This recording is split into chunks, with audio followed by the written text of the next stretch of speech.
Welcome to my channel English and you my dear students. যারা class 12 এ উঠতে চলেছো তাদের জন্য আজকের আমার আলোচনার বিষয়বস্তু তরু দত্তের লেখা একটা সুন্দর কবিতা আওয়ার ক্যাজরিনা ট্রি। তো এই ক্যাজরিনা ট্রি হচ্ছে একটা অস্ট্রেলিয়ান পাম গাছের মতো, ঠিক আছে? তো এখন দেখো এই যে কবিতাটা, এই কবিতাটাকে নিয়ে আমরা আলোচনা করব। তার আগে যেটা এমসিকিউ কোশ্চেন যেহেতু তোমাদের আছে, কোশ্চেন করবে আওয়ার ক্যাজরিনা ট্রি কোন থেকে কোথা থেকে নেওয়া হয়েছে।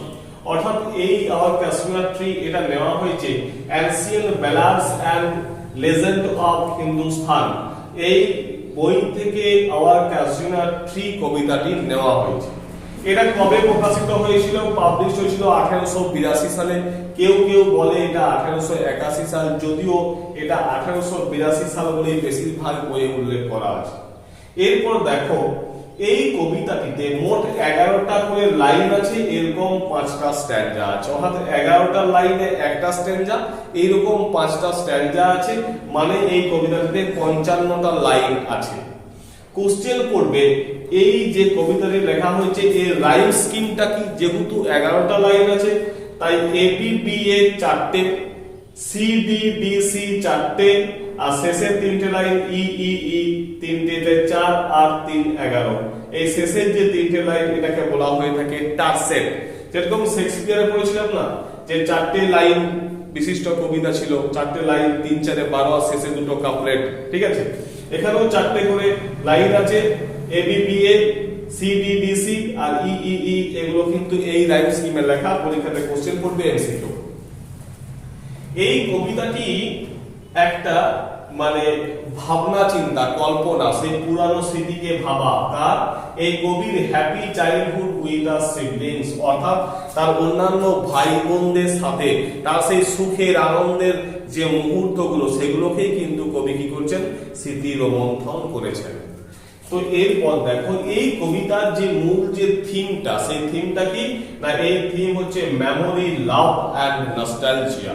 অর্থাৎ এর মূল বিষয়বস্তু হচ্ছে কি? স্মৃতি রোমন্থন, ভালোবাসা আর নস্টালজিয়া, অর্থাৎ সেই সব পুরনো দিনের কথা ভাবা, কল্পনা করা। মাই ডিয়ার স্টুডেন্ট, এরপর আমরা পুরোপুরি সরাসরি কবিতায় আসছি। লেখা আছে কি? Like a huge Python. Python বলতে কি?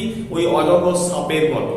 লাইক আ হিউজ পাইথন, একটা বড় অজগর সাপের মতো। Winding round and round. Winding round and round বলতে কি? অজগর সাপ দেখবে ছবিতে এইভাবে জড়িয়ে থাকে, কোন জিনিসকে জড়িয়ে থাকে। তো এইভাবে কি হয়েছে? জড়িয়ে থেকেছে। দ্য রাগ ট্রাঙ্ক। রাগ মিন্স কি? রাগ মিন্স হচ্ছে রাপ, আর ট্রাঙ্ক মিন্স হচ্ছে গাছের গুড়ি। অর্থাৎ এই যে ক্যাজরিনা ট্রির গাছের গুড়িটাকে পাইথন সাপের মতো জড়িয়ে রেখেছে, অর্থাৎ এই অজগর সাপের মতো জড়িয়ে রেখেছে। Intended deep and scar. Intended deep অর্থাৎ কিনা সেখানে কিন্তু গভীর দাগ রয়ে গেছে। অ্যান্ড স্কার, স্কার্স মিন্স হচ্ছে ওই দাগ, অর্থাৎ এই যে গাছটাকে জড়িয়ে ধরে রেখেছে সেই জায়গাগুলোতে দাগ হয়ে গেছে। Up to his very summit near the star. Up to its very summit, যেন মনে হচ্ছে কি? Up to its very summit, যেন মনে হচ্ছে এটা অনেক উঁচু পর্যন্ত যাবে। কোথায়? নিয়ার দ্য স্টার, যেন মনে হচ্ছে যেন একদম আকাশে গিয়ে তারার কাছে পৌঁছে যাবে। কাকে বলছে না? এই যে আমাদের ক্যাজরিনা ট্রির উপর যে লতাটা জড়িয়ে আছে, পরে আসছে, যেটার নাম হচ্ছে ক্রিপার। তো বলছে এই ক্রিপার যে জড়িয়ে আছে, যখন ওই ক্রিপারটা ওই ক্যাজরিনা ট্রির উপর জড়িয়ে আছে সেটাকে কবি কি করছেন না পাইথন সাপ বা অজগর সাপ যেভাবে জড়িয়ে থাকে তার সাথে তুলনা করেছেন, ঠিক আছে? অর্থাৎ এখানে সিমিলির ব্যবহার করেছেন। আর কি? আর বলছে যে এই যে ক্রিপারটা, এই ক্রিপারটা কি বলছে? Up to its very summit, অর্থাৎ কিনা এটা যেন মনে হচ্ছে অনেক উঁচু পর্যন্ত যাবে। নিয়ার দ্য স্টার্স, যেন মনে হচ্ছে একদম আকাশের কাছে পৌঁছে যাবে। অর্থাৎ এখানে এটাকে হাইপারবোল যে আমাদের রেটরিক আছে সেটা ইউজ করা হয়েছে। অর্থাৎ ছোট একটা ব্যাপার সেটাকে অনেক বাড়িয়ে বলা, অনেক বাড়িয়ে সেটাকে প্রকাশ করা। This is called hyperbole. এরপর দেখো এই ক্রিপার ক্লাইম্বস। ক্রিপার মিন্স হচ্ছে কি? ওই যে লতানো লতানো যে গাছটা সেটা উঠে গেছে। ইন হুজ এমব্রেস ব্রাউন, অর্থাৎ যেটা কি করেছে? এমব্রেসেস বাউন্ড, অর্থাৎ এমব্রেস মিন্স হচ্ছে হাত, জড়িয়ে ধরা, এবং সেটা যেন বাঁধনের মতো বেঁধে রেখেছে। No other tree could live, অর্থাৎ এইভাবে কিন্তু অন্য কোনো গাছই বাঁচতে পারত না। অর্থাৎ এই যে লতাটা তাকে এমন ভাবে জড়িয়ে ধরে রেখেছে একদম যেন মনে হচ্ছে তারাকে ছুঁয়ে ফেলবে। এটা ক্যাজরিনা ট্রি বলেই বাঁচা সম্ভব হয়েছে, অন্য কেউ হলে বাঁচতো না, according to the poem.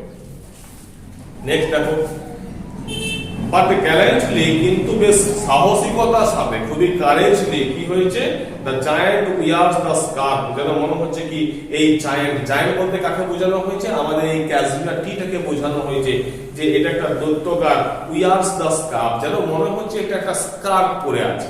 Scarf means কি, এই যে গরম আসছে, রোদে কি হয় না, আমাদের বোনেরা দিদিরা কি করে মাথাতে একটা ওই ওড়নার মতো ঢাকা নিয়ে নেয় না, সেটাকে স্কার্ফ বলছি। তো বলছি কি, যেন মনে হচ্ছে এই গাছটা, আমাদের এই ক্যাজরিনা টিটা যেন মনে হচ্ছে স্কার্ফ নিয়ে আছে। অ্যান্ড ফ্লাওয়ার্স আর হাং, এবং ফুলগুলো ঝুলছে in crimson cluster. Crimson means হচ্ছে রেড ইন কালার, অর্থাৎ লাল রঙের গোছা গোছা হয়ে, ক্লাস্টার মিন্স হচ্ছে গুচ্ছ, অর্থাৎ গোছা গোছা হয়ে এই লাল রঙের যে ফলগুলো সেগুলো ঝুলছে। All day are gather bird and bee, এবং কি হলো দেখো, বলছে হোয়ার অন, যেখানে, অল ডে সারাদিন ধরে, are gather bird and bee, ওরা সারাদিন ধরে যেখানে সমস্ত পাখিগুলো এবং এই মৌমাছিগুলো কি হয়, জমা হয়, পাখিগুলো গান গায়, মৌমাছিগুলো গুনগুন করে।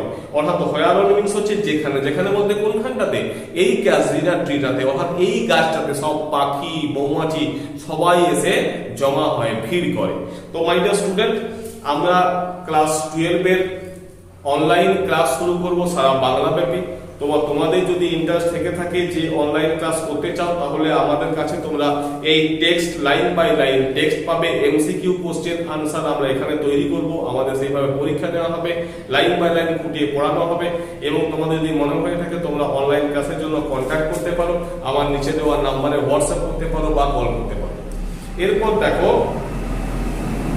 and oft means হচ্ছে এখানে often, and often at night the garden overflows, and often night, এবং প্রায়শই রাত্রে বেলায় the garden overflows, অর্থাৎ এই যে বাগানটা overflows, উদ্ভাসিত হয়ে যায়, with one sweet song that seems to have no close, with one sweet song, অর্থাৎ কিনা এই এদের বা এই একজনের মিষ্টি সুরে, আর কি হলো, মিষ্টি সুরে, that seems to have no close, অর্থাৎ যেটা মনে হয় কখনোই শেষ হবে না। অর্থাৎ এই পাখিদের গান, এই মৌমাছির গান যেখানে তুমি শুনতে পাবে এবং যেন মনে হবে কি এই গান কখনোই শেষ হবে না। সান ডাকলিং ফ্রম আওয়ার ট্রি, অর্থাৎ কি না, সান ডাকলিং ফ্রম আওয়ার ট্রি, আমাদের এই গাছ থেকে একদম সন্ধে পর্যন্ত, রাত পর্যন্ত। আবার বলছে ডাকলিং মানে এখানে অন্ধকার হয়, আবার কোনো কীটকেও বোঝানো হয়, অর্থাৎ এই গাছ থেকে কীটের গান শুনতে পাবে। আবার কি বলছি না, এই অন্ধকারে গান শুনতে পাবে। while man repose, অর্থাৎ যখন মানুষেরা রিপোজ করে। রিপোজ মিন্স হচ্ছে কি, রিপোজ মিন্স হচ্ছে বিশ্রাম নেওয়া, রিপোজ মিন্স রেস্ট, অর্থাৎ রিপোজ মানে হচ্ছে রেস্ট, অর্থাৎ বিশ্রাম নেয়। অর্থাৎ যখন মানুষেরা বিশ্রাম নেয় তখন তুমি কি দেখতে পাবে না, তখন তুমি শুনতে পাবে এই সমস্ত পাখিদের গানগুলো। মাই ডিয়ার স্টুডেন্ট, আজকে আমরা ফার্স্ট অ্যান্ড পড়ালাম। নেক্সট পরবর্তীকালে তোমাদের যদি ভালো লেগে থাকে তাহলে অতি অবশ্যই সেটা জানিও। নেক্সট ক্লাসও আমরা পরবর্তী ক্লাসে পরবর্তী যে অংশটা আছে সেটাকে নিয়ে আলোচনা করব। তো এখন দেখে নাও এখানে কিছু সিনোনিমস আছে। রাগড মিন্স হচ্ছে, দেখো বইয়ে লেখা আছে রাগড, এই রাগ ট্রাঙ্ক, রাগ মিন্স হচ্ছে রাগ, অর্থাৎ কি না এবড়ো খেবড়ো, অর্থাৎ গাছের যে গুড়িটার কথা বলা হচ্ছে সেটা হচ্ছে রাগ। নেক্সট হচ্ছে সামিট, সামিট মিন্স হচ্ছে টপ, একদম উঁচু পর্যন্ত, টপ বা অ্যাপিক্স। এমসিকিউ কোশ্চেন আসবে, এটা মিন্স কি। তারপর দেখো এমব্রেস, এমব্রেস মিন্স হচ্ছে হাগ, জড়িয়ে ধরা। তারপর দেখো গ্যালান্টলি, গ্যালান্টলি মিন্স হচ্ছে কি কারেজিয়াসলি, সাহসিকতার সাথে, বোল্ডলি। এরপর দেখো জায়ান্ট, জায়ান্ট মিন্স হচ্ছে বড়, দৈত্যাকার, হিউজ সাইজ বা মনস্টার। নেক্সট বললাম কি রিপোজ, রিপোজ মিন্স হচ্ছে রেস্ট বা বিশ্রাম নেওয়া। মাই ডিয়ার স্টুডেন্টস, ভিডিওটা ভালো লাগলে বন্ধুদের মধ্যে অবশ্যই শেয়ার করো। যারা অনলাইন ক্লাস করতে চাও তারা অতি অবশ্যই আমাদের কন্ট্যাক্ট করে নাও, আর বন্ধুদের মধ্যে শেয়ার করো, চ্যানেলটাকে সাবস্ক্রাইব করে নাও, আর অতি অবশ্যই ভিডিওটা ভালো লাগলে একটা লাইক করো। Thank you.